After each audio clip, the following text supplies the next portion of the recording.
Hello and welcome to Clever News Desk. We're reaching you live from Nigeria's capital city, Abuja.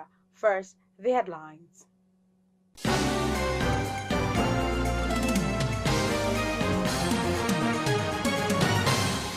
Pro-Biafran agitator Simon Ekpa to remain in custody pending the determination of his terrorism charges as Finnish laws decline bail before concluding case. Referee's decision sends dozens of football fans to early grave in Izorakore, Guinea's second largest city.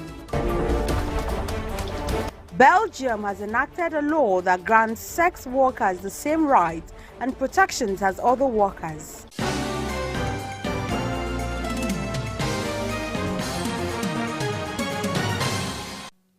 I am Florence Joshua with these and more. Reactions have continued to trail the arrest of Nigerian Finnish citizen and leader of the proscribed indigenous people of Biafra, Simon Ekpa, by Finnish authorities on Thursday, November 21, 2024. According to an analyst whose origin is from the southeast Nigeria, the arrest of Ekpa is a welcome development, but certainly not a solution to the crisis in the region. Clever News, Imofono Kon has the details. Recall the defense headquarters had on March 23rd declared Simon Ekpa wanted for inciting violence in the southeast region of Nigeria. Ekpa had also been investigated by Finland authorities for alleged financial crimes, including the collection of funds through questionable means before his arrest, alongside 4 others on November 21st, 2024, on suspicion of terrorist activities. The separatist leader has been accused of using social media platforms to spread separatist propaganda linked to IPOB, a group advocating for the succession of southeastern Nigeria. While emphasizing the importance of the proceedings in addressing the influence of IPOB and transnational actors on Nigeria's national security, the analyst John Cho said the arrest should have been done before the escalation of the crisis in the affected region. Now, arresting him could have been done earlier. It was one of the steps, like I said. Escalation of the crisis is both been happening so far, has been a lot of violence versus violence, But now, as it has gotten to this stage, it is important that they will combine both diplomacy, orientation, and then maybe some elements of intelligence gathering to try to suppress the continuing breakdown of law and order in the southeast. Meanwhile, pro-Biafran agitator Simon Ekpa, who was arrested in Finland for alleged terrorism-related activities, will spend Christmas in detention as the country's legal system does not permit bail. Imofono Kon reporting for Clever News. Meanwhile, the Nigerian overseer Redeemed Christian Church of God, Pastor Enoch Adeboye, has lamented the arrest of one of the church pastors abroad. Adeboye made this known during church's monthly Thanksgiving service at the RCCG's Throne of Grace in Lagos State on Sunday. According to him, the pastor was arrested for addressing those in attendance at the program, "Ladies and gentlemen." He said the statement was considered discriminatory because it did not capture all of the genders identified by their culture. The clergyman also recounted another disturbing story of a woman who referred to her dog as her husband. Adeboye expressed concern about the erosion of moral values worldwide. Viewing this incident as a sign of the end times, Adeboye, known for talking about national issues and the dealings of the church, especially about incorporating alien cultures into its branches across the world, recently faulted men with braided hair and women sporting false eyelashes and heavy makeup. Expressing his discontent with the trend among church workers, Adeboye made it clear that such styles will no longer be tolerated on RCCG altars. The Nigerian police force has discredited a viral video allegedly showing uniformed personnel scooping fuel from the wreckage of an overturned tanker. According to a statement issued by Police Public Relations Officer ACP Olumuyiwa Adejobi, in the video are not members of the Nigerian police force, but uniformed personnel from a neighboring francophone country whose camouflage uniforms resemble those of the NPF. The officers in the video were reportedly speaking French, not Nigerian language, further confirming that they are not affiliated with the NPF. The statement strongly condemned the circulation of unverified content designed to tarnish the image of the police.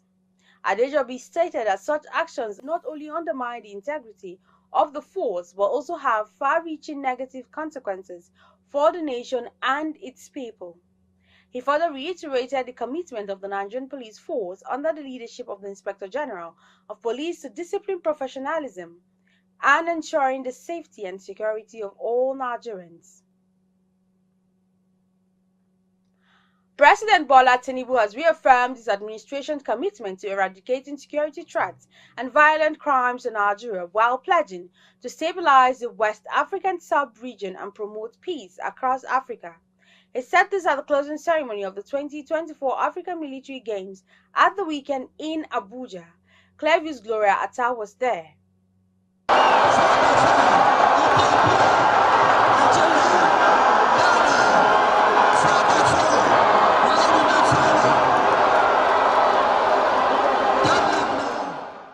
Across the world, sports have been identified as the most viable tool for promoting peaceful coexistence, irrespective of age, gender, or social class.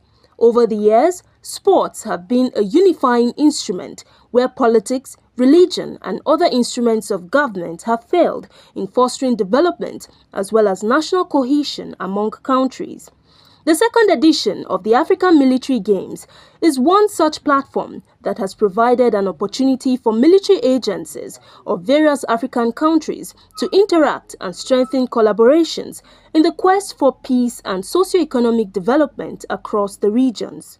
Having lasted for over a week of various games and sporting activities, the 2024 African Military Games came to a close at the weekend in Abuja with a colorful display of Nigeria's rich culture, musical performances and fireworks, leaving participants and spectators with memorable experiences.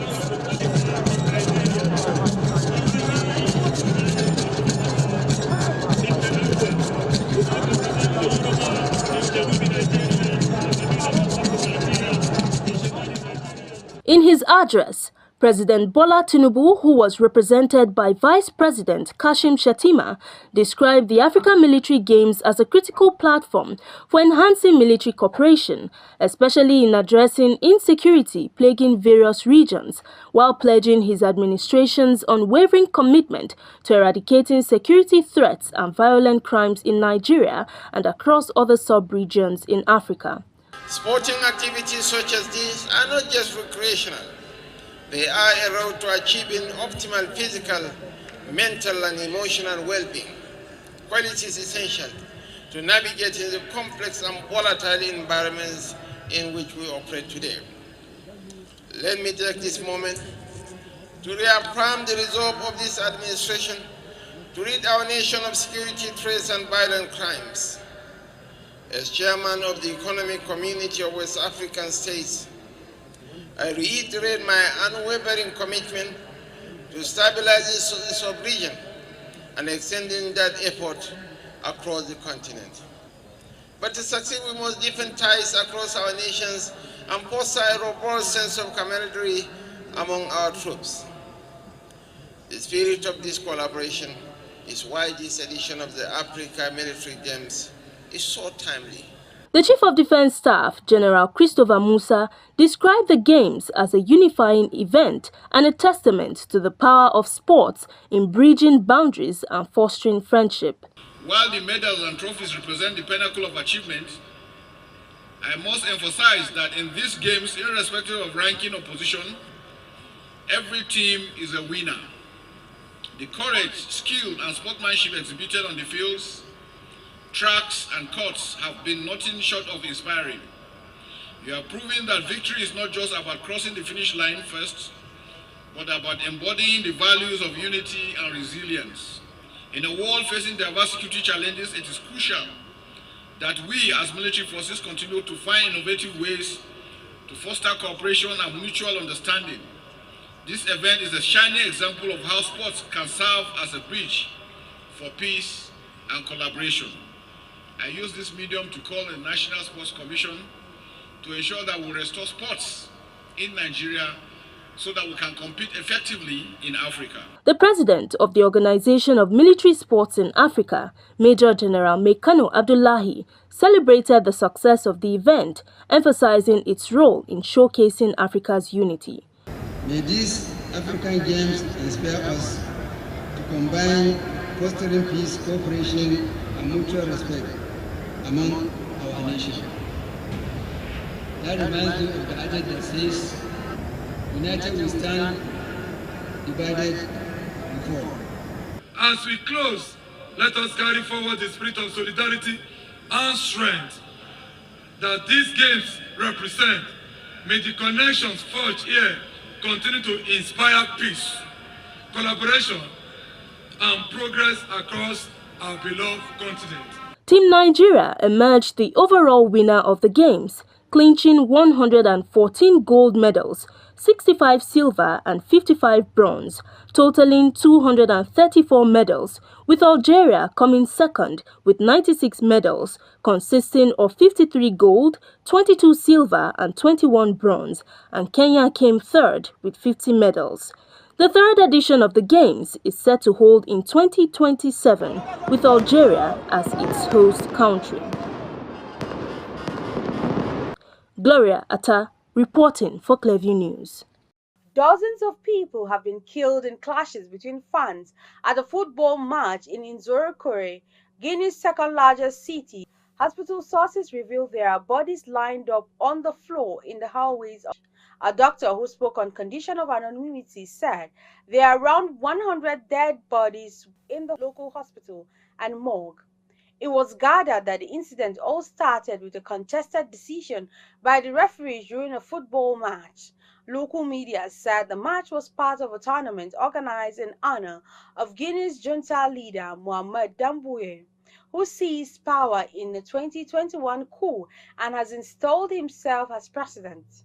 Such tournaments have become common in the West African nation as Doumbouya eyes a potential run in presidential elections expected next year and political alliances form. A difficult mother-in-law is someone who consistently creates negativity and tension within the family. This individual might be overly controlling, critical and disrespectful, often interfering in their children's marriage or parenting decisions. They may not respect boundaries and expect everything to revolve around their desires. In this special report, Clearview News Imofono Kon sought the opinion of a marriage counselor on how a daughter-in-law can handle a difficult mother-in-law. Marriage is a sacred and lifelong covenant meant to be the first priority among all human relationships.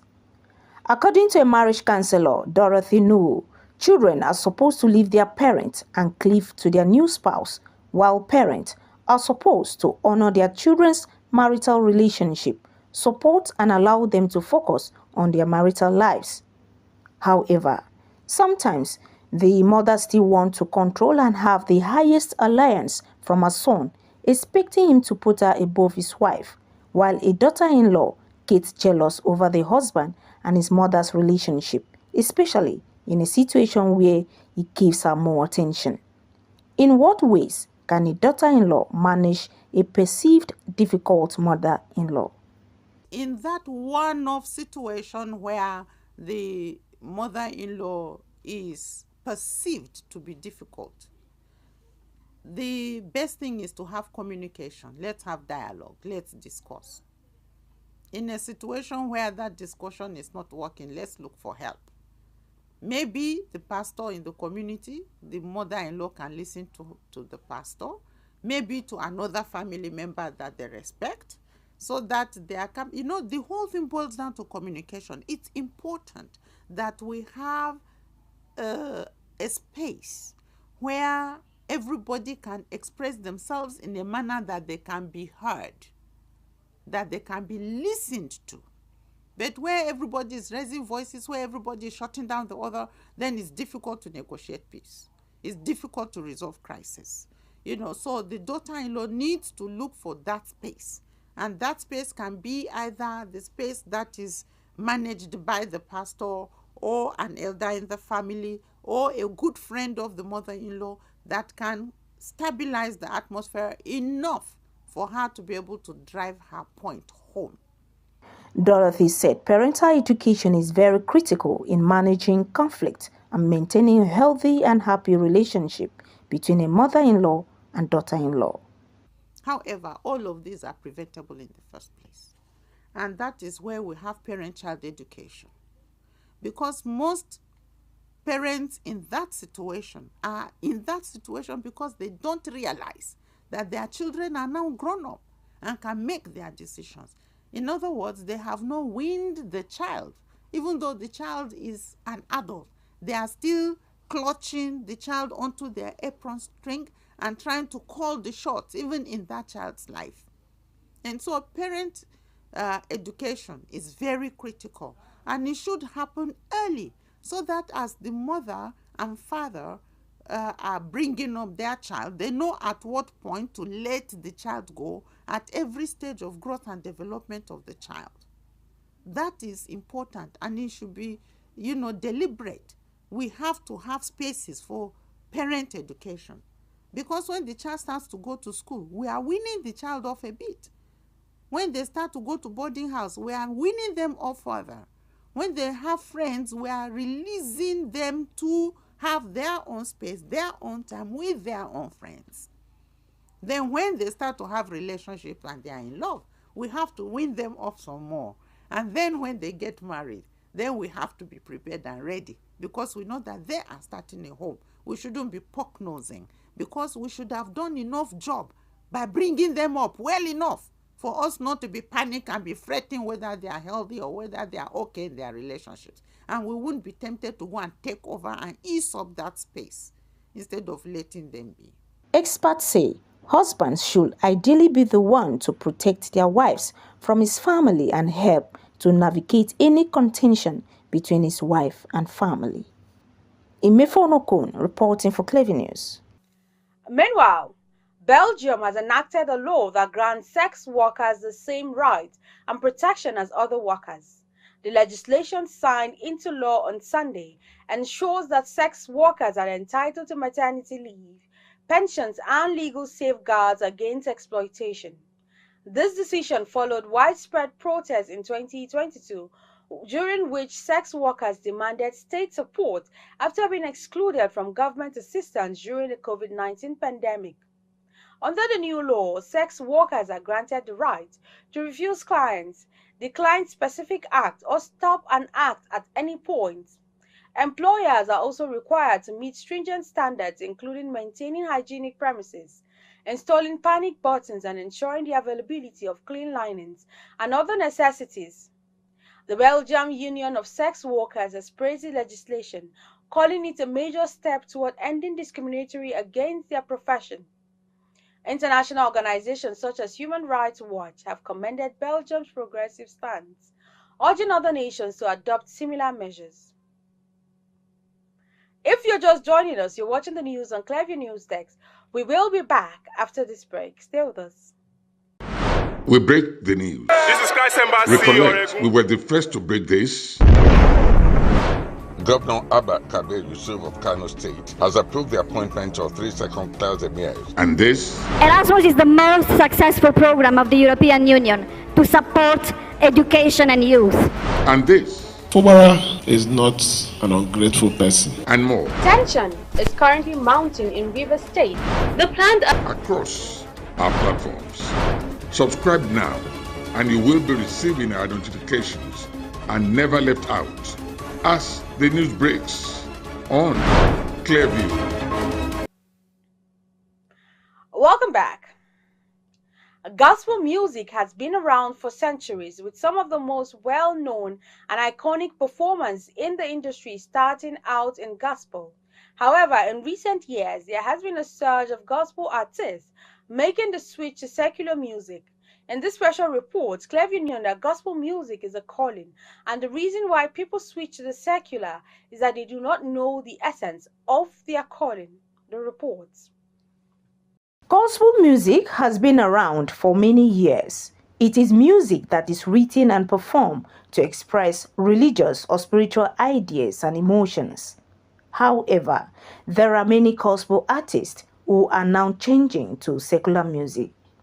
Some gospel artists who spoke with Clever News Crew said music is a calling, and it is only people who do not know the essence of the calling that migrate easily to the secular music. Sunansa Yesu wanda ya fidukan sunaye Sunansa Yesu wanda ya fidukan sunaye. Like I said, one of the things that have kept me all the years, my first album came out in 1998 and it was a success. It's about 30 years now. So one of the things that have kept me is the belief that I have in the call of God, and that this thing I am doing, even if it doesn't give me physical benefit as expected, physical benefit now is relative. To another person, if he doesn't see me with a very big jeep, I'm not blessed yet. So for me, I believe that aside the physical benefit, there is eternal value. That God have used you as an instrument to reach out to somebody, for me, it's a blessing. The Bible says when we seek Him and His righteousness, all other things would fall in place. Kai kadai, Ubangiji kai kadai ka isa yabo. Allah mun gode maka yau. Ubangiji kai kadai ka isa yabo. You know, this song was recorded in 2003. You see, it depends on the motives that you came into the church with. You know, some people have the motive of, I want to blow. I want to make it now, because they've seen other people, driving big cars, and again, they are gospel musicians, they are pastors, they want to become like the other person. They have forgotten the real essence of what brought them to the church. A gospel song is a calling. If you're called to do it, there's nothing that will take you out of it. You'll be focused and you continue, no matter the circumstances, no matter the challenges, you'll be focused. Nothing will take you back. Knowing what you want to achieve. If you're actually called to sing or minister through songs, there's nothing that will make you go out of God's way. You cannot go out of God's way and start doing that of the conventional. You'll be focused to do that, knowing that, yes, it's a service I'm doing unto God. There has been a recent trend in gospel music artists transiting to secular music. While some believe this to be a sign of the times, others feel that it's compromising the values of the gospel. We are not, our eyes have not been open to understand the essence of our callings. And then we begin to have fault in the church, and then that fault we have begin to distract us. So for me, I've been focused, and the Lord has been providing for me. It might not be an explosive provision, but He has been there over the years. The church didn't call you. It is God that called you. It is an honorable thing to be used of God as an instrument to be a music minister. They have a heart of money, and that is why they come to the church. And when they are not getting such kind of encouragement from the church, they leave the church. And again, sometimes some of them are not encouraged by members. Sometimes they see you as one who is a money monger, or in some of our churches, let me be frank with you, in some of our churches, they see some of these musicians as people who don't have job. The advice I have for young boys and young girls, for young people who are coming into music, is they should know why they are coming into music. They should know, is it this God that they want to serve, or it is mammon that they want to serve? Like I said, if you are called to do it, you don't have to look at anybody to do it. Knowing that, yes, the person I'm doing it for is not human being, I'm doing it unto God. So all you need and who you need to look unto is God. You don't look at the church, you don't look at your pastor, the congregation, or waiting for the church to encourage you to do that. No. You just hold on to God, be focused, and continue to do that service. Nigeria currently is in a critical state, and the best way to save this nation is to get God's attention, because He is the only answer to all our challenges. observers say the best way to get God's attention for a speedy answer is through exclusive worship. Imefon Okon, reporting for Clever News. And that's the news, but before we go, a recap of the top stories.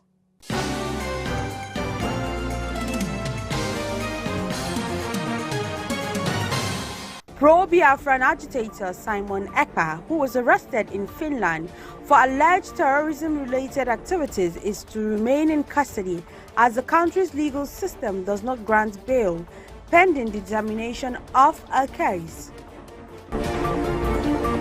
Dozens of people have been killed in clashes between fans at the football match in Izorokori, Guinea's second-largest city, following a contested decision by the referee during a football match organized in honor of Guinea's junta leader, Mamadi Doumbouya.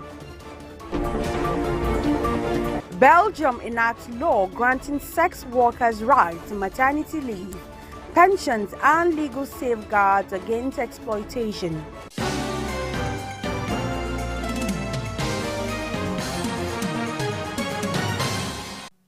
You can follow up on latest events and happenings around you via social media platforms on Facebook, Instagram, and YouTube at Clearview News Desk, or via handle on X, formerly known as Twitter, at Clearview Online.